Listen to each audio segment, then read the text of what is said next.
I sat across from my parents in our dimly lit dining room. My acceptance letter to Harvard Medical School clenched in my hand. Their faces were stone cold. "We can't afford this, Anita," my father said, setting his coffee down. "It's not practical. You'll drown in debt. Besides, we need you at the store." The words stung, but I had expected them.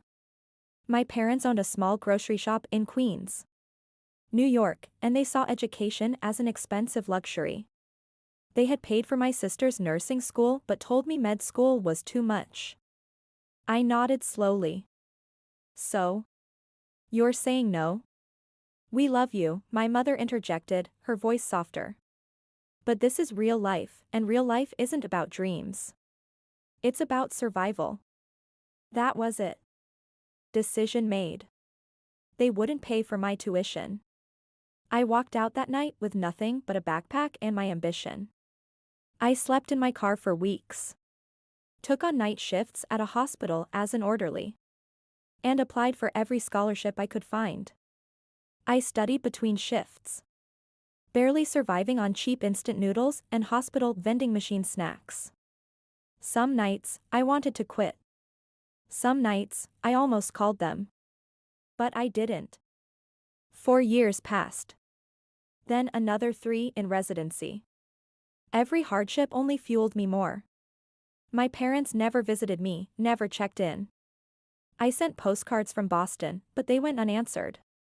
Then, one day, I got a call. "Anita." My sister's voice was trembling. "It's Dad." When I entered the hospital room, my father looked smaller. Tubes ran from his nose, and 4 in his arm. My mother sat beside him, her eyes hollow. I checked the chart. Heart failure. Advanced. He had ignored the signs for years. If caught earlier, it could have been managed. But he had refused to see a doctor. He blinked up at me, his lips dry, cracked. His eyes, those same eyes that once dismissed my dreams, held something different now. "Dr. Anita?" A nurse peeked in. "The cardiology team is ready." My mother inhaled sharply.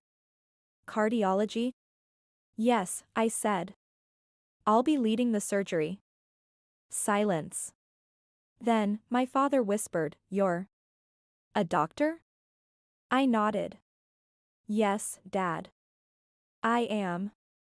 His face twisted with an emotion I couldn't quite place: pride, guilt, regret. Maybe all 3.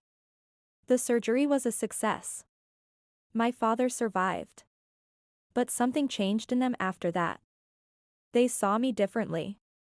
A week later, as I was leaving his hospital room, my mother grabbed my wrist. "We should have believed in you," she said, voice breaking. "We should have helped." I looked down at her frail fingers, at the years of doubt etched into her face. "It's okay, Mom," I said, though we both knew it wasn't. They had learned their biggest lesson. Unfortunately, it came at a price.